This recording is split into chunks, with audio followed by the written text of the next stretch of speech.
Aujourd'hui, on va aborder deuxième thème, c'est la notion des déterminants, qui est l'objet de la fiche numéro 2.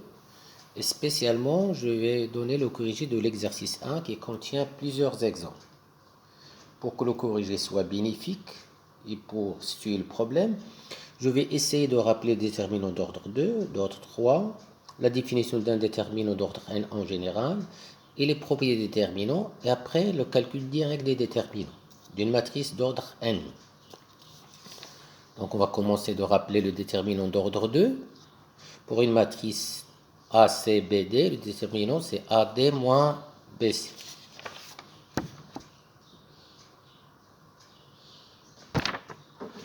Pour le calcul des déterminants d'ordre 3, et on va faire la référence par la règle de Sarius. Donc je prends cette matrice dans cette disposition et j'ajoute le premier vecteur colonne, elle est là, le deuxième, elle est là, et le déterminant d'ordre 3 de cette matrice, c'est je prends le produit de ces éléments, plus le produit de ces éléments, plus le produit de ces éléments, moins le produit de ces éléments, moins le produit de ces éléments, moins le produit de ces éléments. Donc un exemple concret. On met cette disposition sur ce schéma-là. Le déterminant de A, c'est 2 fois moins 1 fois 1, plus 1 fois 3 fois 3, plus 0 fois 1 fois 2, moins 0 moins 1 fois 3, moins 2 fois 3 fois 3, moins 1 fois 1 fois 1. Donc la somme des produits des éléments-là, et moins la différence des éléments de cette partie-là. Tout calcul fait, ça donne moins 6. Donc cette méthode, on l'applique rarement, mais ça reste une méthode qu'il faut la connaître. Mais dans la pratique, on va essayer de calculer les déterminants grâce aux propriétés. On va commencer d'abord de donner quelques propriétés classiques. Donc on prend une matrice d'ordre n. Donc on va justifier une chose que l'application appelé déterminant, il vérifie les propriétés I2, I3i.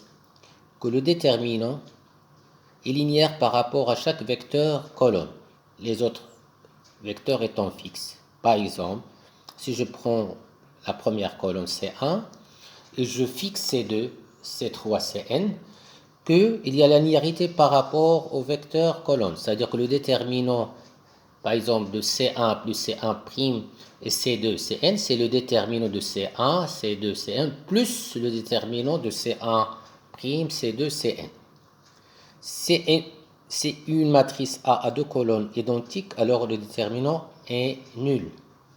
Le déterminant de la matrice d'identité vaut 1. La linéarité, je peux la justifier de ça. Par exemple, on va focaliser sur la ligne, la colonne J. Donc on aura C1 jusqu'à Cj-1, et dans la colonne J, on a lambda Cj plus mu Cg', et je fixe C2, Cn. Donc c'est lambda, déterminant de C1, Cj, Cn, mu, le déterminant de C1, Cg', Cn, c'est-à-dire une linéarité par rapport au jm vecteur colonne.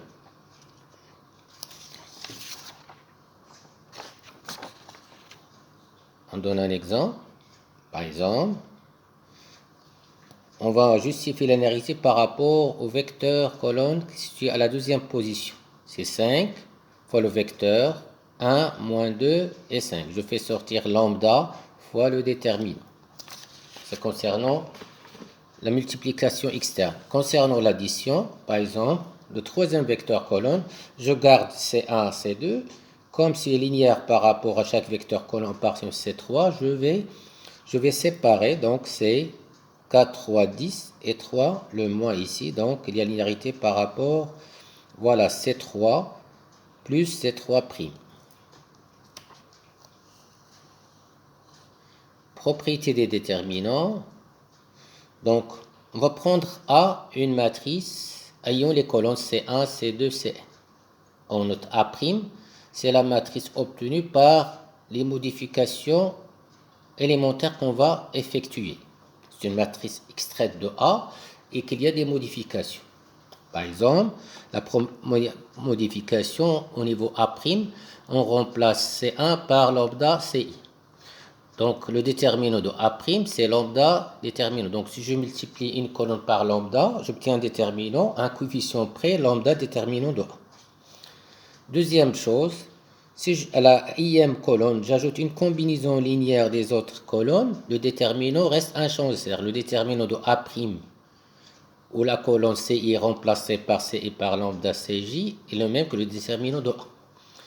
Le déterminant de A, si je fais une permutation, j'obtiens un signe moins. Le déterminant de A' égale à moins déterminant de A.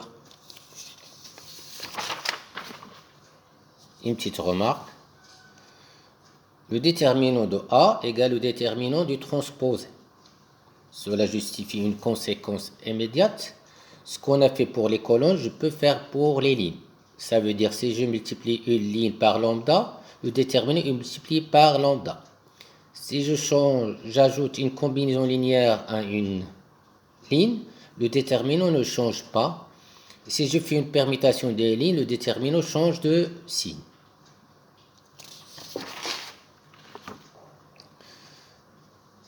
Corollaire, si une colonne CI de la matrice A est combinaison linéaire des autres colonnes, alors déterminant de A égale à 0. Si vous détectez qu'il y a une colonne, une ligne et combinaison linéaire des autres, alors le déterminant égale à 0. Le déterminant d'une matrice triangulaire, c'est le produit des éléments de la diagonale, soit qui est supérieur ou inférieur. En particulier, une matrice diagonale est considérée comme une matrice triangulaire omettant supérieur et inférieur, donc c'est le produit des éléments de la diagonale. Maintenant, on va faire le calcul direct de déterminant par la formule générale. Donc, je prends une matrice. Donc, ici, il s'agit de la colonne J. Ici, il s'agit de la colonne I. Donc, je vais effacer la colonne J, effacer la colonne I, et on obtient une matrice AIJ qui est d'ordre n-1. Donc, la matrice AIJ, c'est la matrice extraite de A en effaçant la colonne J et la ième ligne. Donc, on obtient un AIJ. Donc, la formule générale, c'est la suivante, que le déterminant de A, donc on va effectuer sur la ième ligne. Donc, on va fixer I. Donc, c'est J variant de 1 à N moins 1 I plus J, AIJ, le déterminant de AIJ. J variant de 1 à N. Donc, dans ce sens, on dit qu'on a développé souvent la ième ligne. Donc, si je fixe J, je vais varier de I, variant de 1 à N, moins 1, la même formule, I plus J, AIJ, déterminant de AIJ, et on dit qu'on a développé sur la Jème colonne.